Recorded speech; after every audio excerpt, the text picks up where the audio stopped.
Rahman dari Fakultas Ekonomi dan Bisnis Universitas Samratulangi jurusan Manajemen.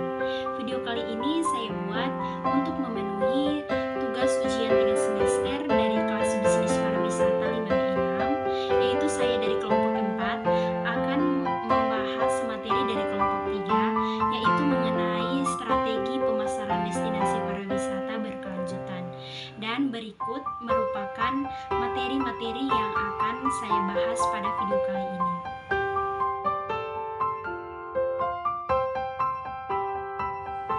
Berikut adalah materi-materi yang akan saya bahas pada video kali ini, yaitu yang pertama, latar belakang, yang kedua, pariwisata dalam perspektif ekonomi, yang ketiga, strategi pemasaran destinasi wisata berkelanjutan, dan yang keempat yaitu mengukur kepuasan dan loyalitas konsumen pariwisata. Seiring dengan perkembangan zaman, perubahan dari perubahan pun terjadi pada banyak hal, tak terkecuali pada pariwisata. Pariwisata dunia dimulai sejak zaman primitif, yaitu dilakukan oleh bangsa pemilik yang dilakukan suatu perjalanan dari suatu tempat ke tempat yang lain demi kelangsungan hidup. Kemudian, bangsa primitif dan Polinesia pertama kali melakukan perjalanan wisata dengan tujuan perdagangan. Perkembangan yang pesat memunculkan ide-ide baru di masyarakat untuk dapat memulai bisnis-bisnis di dalamnya. Terdapat beberapa hal yang perlu diperhatikan di dalam bisnis pariwisata, seperti bisnis pariwisata dalam perspektif ekonomi. Bagaimana strategi pemasarannya, dan bagaimana mengukur kepuasan dan loyalitas pelanggan atau wisatawan, yang mana hal-hal tersebut dapat menjadi acuan dari keberhasilan suatu pariwisata. Pariwisata dalam perspektif ekonomi. Secara awan, sektor pariwisata telah menjadi andalan perkembangan ekonomi di berbagai kota atau kabupaten. Namun, kata pariwisata tidak dapat ditemukan dalam klasifikasi baku jenis lapangan usaha di Indonesia yang dituangkan dalam Peraturan Kepala Badan Pusat Statistik Nomor 57 Tahun 2009 tentang klasifikasi baku lapangan usaha Indonesia. Jenis lapangan usaha yang paling dekat hubungannya dengan pariwisata adalah poin ke-18 tentang kebudayaan, hiburan, dan rekreasi.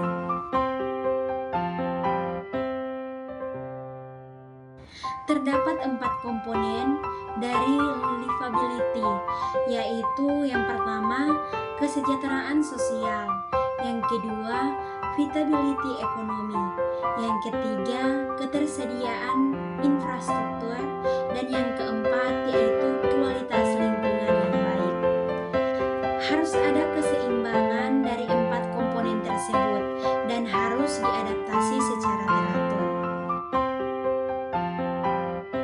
Di masa depan perlu adanya reorientasi paradigma di mana kota merupakan inti kawasan atau wilayah, yang berarti kota bukan sebagai engine of national air regional group, tetapi sekaligus menjadi kota yang nyaman atau layak huni, berkelanjutan, dan berkeadilan.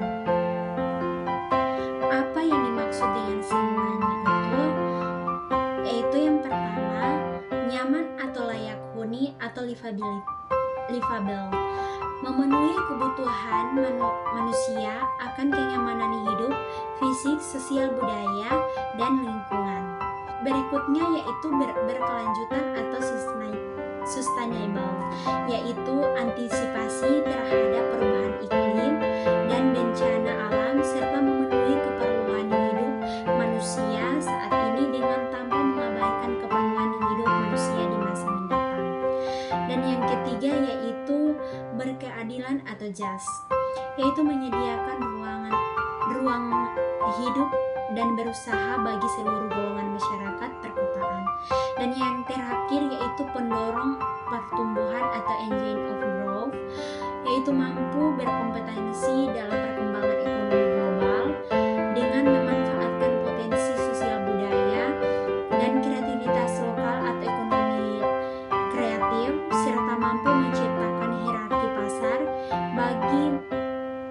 atau menengah, kecil, dan pedesaan.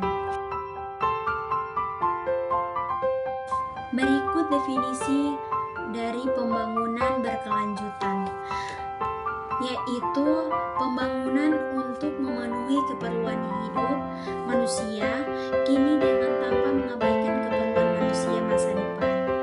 Selanjutnya, pengertian dari pembangunan kepariwisatawan yang berkelanjutan, yaitu pembangunan yang menjamin bahwa keuntungan yang optimal akan diperoleh secara berkelanjutan hanya dapat diwujudkan dengan pendekatan atau kebijakan yang bersifat komprehensif dan terintegritas. Wisata dan kemiskinan secara langsung maupun tidak langsung mempunyai keterkaitan, khususnya masyarakat yang menggantungkan pendapatan melalui pariwisata. Pengembangan pariwisata tentunya memiliki dampak positif dan negatif. Pertama, dampak positif. Yang pertama, membuka lapangan kerja bagi penduduk lokal di bidang pariwisata seperti tour guide, waiter, bellboy, dan lain-lain. Yang kedua, dibangunnya fasilitas dan infrastruktur yang lebih baik demi kenyamanan para wisatawan, yang juga secara langsung dan tidak langsung bisa dipergunakan oleh penduduk lokal pula, seperti tempat rekreasi, mal, dan lain-lain. Nah, yang ketiga yaitu mendapatkan devisa atau national balance payment melalui pertukaran mata uang asing atau foreign exchange. Dampak negatifnya yaitu bahaya ketergantungan yang sangat mendalam terhadap pariwisata. Yang kedua, meningkatkan inflasi dan harga jual tanah menjadi mahal, meningkatkan impor barang dari luar negeri, terutama alat-alat teknologi modern yang digunakan untuk memberikan pelayanan bermutu pada wisatawan yang juga biaya-biaya pemeliharaan fasilitas-fasilitas yang ada. Salah satu strategi yang memungkinkan adalah pengembangan pariwisata berbasis masyarakat yang secara konseptual memiliki ciri-ciri unik serta jumlah karakter yang dikemukakan oleh Meskun. Yaitu yang pertama, pariwisata berbasis masyarakat, yaitu menemukan rasionalisasinya dalam properti dan ciri-ciri unik dan karakter yang lebih unik di organisasi dalam skala kecil. Jenis pariwisata ini pada dasarnya merupakan secara ekologis aman dan tidak banyak menimbulkan dampak negatif serta yang dihasilkan oleh jenis wisata konvensional. Yang kedua yaitu wisata berbasis komunitas, yaitu memiliki peluang lebih mampu mengembangkan objek-objek dan atraksi-atraksi wisata berskala kecil dan oleh karena itu dapat dikelola oleh komunitas-komunitas dan pengusaha-pengusaha lokal. Dan yang terakhir yaitu lebih dari para wisata konvensional, yaitu berkaitan sangat erat dan sebagai konsekuensi dari keduanya lebih dari para wisata konvensional di mana komunitas lokal melibatkan diri dalam menikmati keuntungan perkembangan pariwisata dan oleh karena itu lebih memperdayakan masyarakat. Materi berikut yaitu strategi pemasaran destinasi pariwisata berkelanjutan.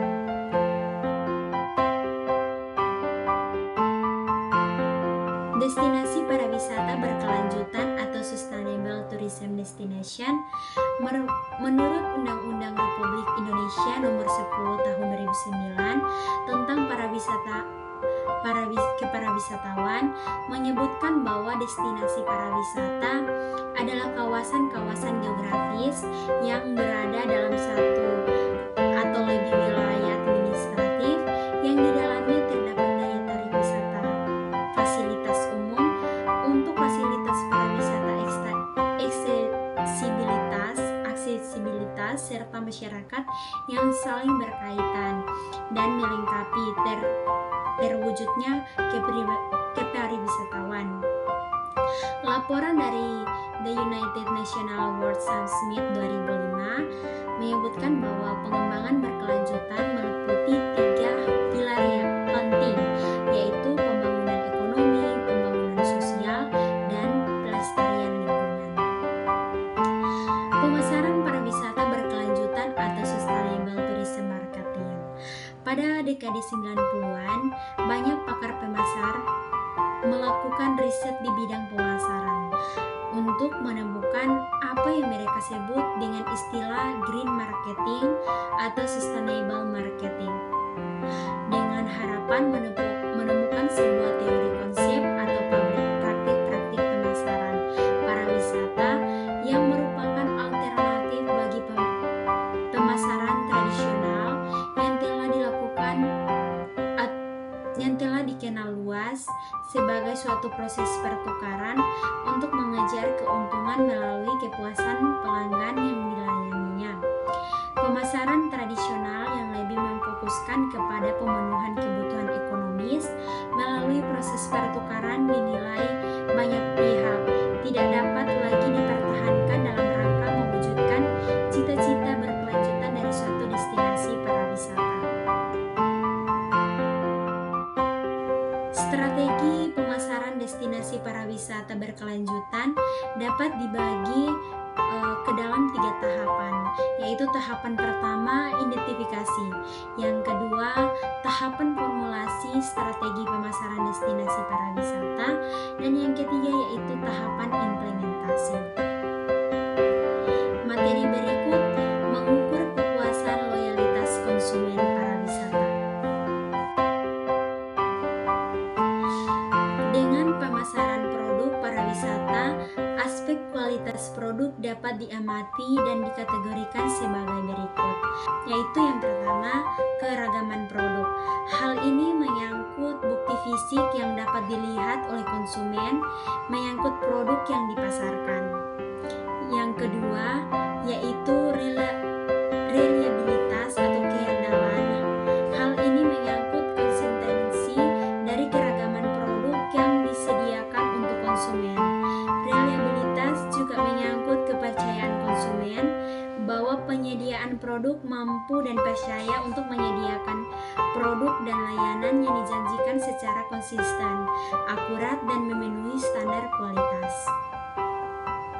Yang ketiga yaitu responsivitas, yakni hal yang menyangkut keinginan dan kesiapan karyawan dalam memberikan pelayanan. Yang keempat yaitu kompetensi.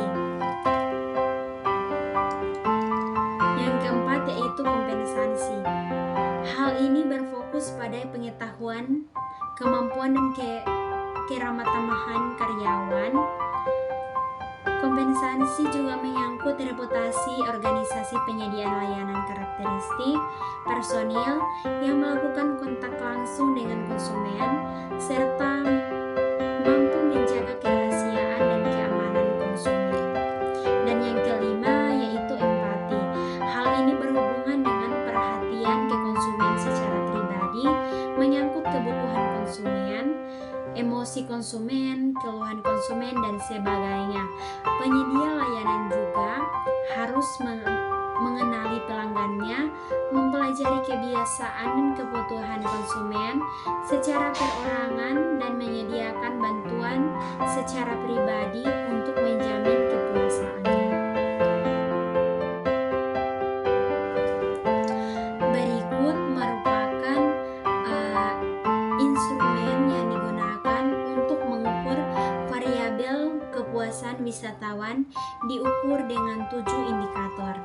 Yang pertama yaitu penginapan, yaitu tempat menginap bagi para wisatawan yang berkunjung yang berada di sekitar lokasi objek wisata. Yang kedua yaitu atraksi wisata.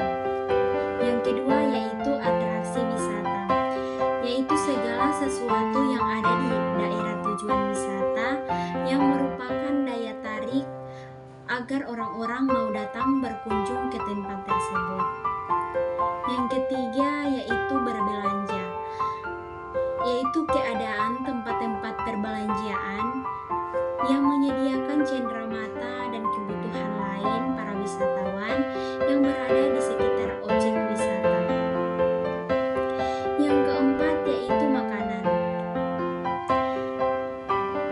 yaitu keragaman kualitas dan harga makanan serta minuman yang dijual di sekitar lokasi objek wisata.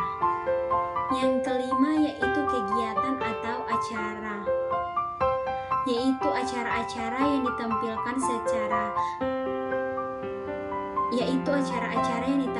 serta kegiatan yang bisa dilakukan oleh wisatawan di lokasi objek wisata. Dan yang keenam yaitu aksesibilitas, yaitu kelancaran atau kemudahan akses untuk mencapai lokasi objek wisata. Dan yang ketujuh yaitu lingkungan, adalah keadaan di dalam maupun sekitar objek wisata. Hal ini meliputi keamanan lokasi wisata, kebersihan dan keramahan warga, dan ketenangan suasana. 7 instrumen tersebut dikaitkan dengan pengalaman wisatawan yang selama berkunjung ke destinasi wisata tujuan. Pengukuran loyalitas pelanggan. Jika kepuasan wisatawan menyangkut apa yang diungkapkan oleh wisatawan, maka loyalitas wisatawan berkaitan dengan apa yang dilakukan wisatawan. Wisatawan akan memperhitungkan penawaran mana yang akan memberikan nilai dan kepuasan tertinggi. Penawaran yang mampu memenuhi harapan tersebut akan berdampak pada perilaku pembelian ulang. Berikut merupakan pengukuran loyalitas pelanggan yang dapat dilakukan dengan melakukan pengukuran terhadap variabel-variabel yang mempengaruhi pelanggan.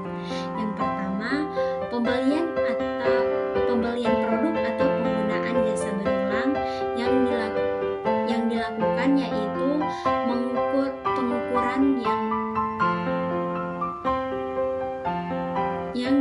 pengukuran diantaranya berapa kali pelanggan membeli produk atau menggunakan jasa ini bisa dihitung per satuan waktu. Yang kedua, membeli produk atau menggunakan jasa lain. Beberapa kali pelanggan membeli produk lain yang sejenis dari perusahaan lain, atau berapa kali mempergunakan jasa lain yang sejenis dari perusahaan lainnya. Yang ketiga yaitu merekomendasikan produk atau jasa kepada orang lain. Apakah pelanggan pernah merekomendasikan produk atau jasa yang dipergunakan, dan berapa jumlah teman atau kolega yang diberikan rekomendasi. Kesimpulan yang bisa saya ambil yaitu bisnis pariwisata adalah salah satu bisnis yang menjanjikan di masa depan, di mana kita memanfaatkan dengan sebaik-baiknya wisata-wisata yang kita kupas untuk menarik horizon pasif dan menambah pendapatan negara. Begitu juga dengan strategis pemasaran untuk destinasi wisatanya dapat ditingkatkan agar menarik banyak konsumen. Tetapi kita juga harus mengutamakan kepuasan pelanggan serta pelayanan yang baik agar wisatawan memberi feedback yang kita inginkan, yaitu mereka menjadi konsumen yang loyal.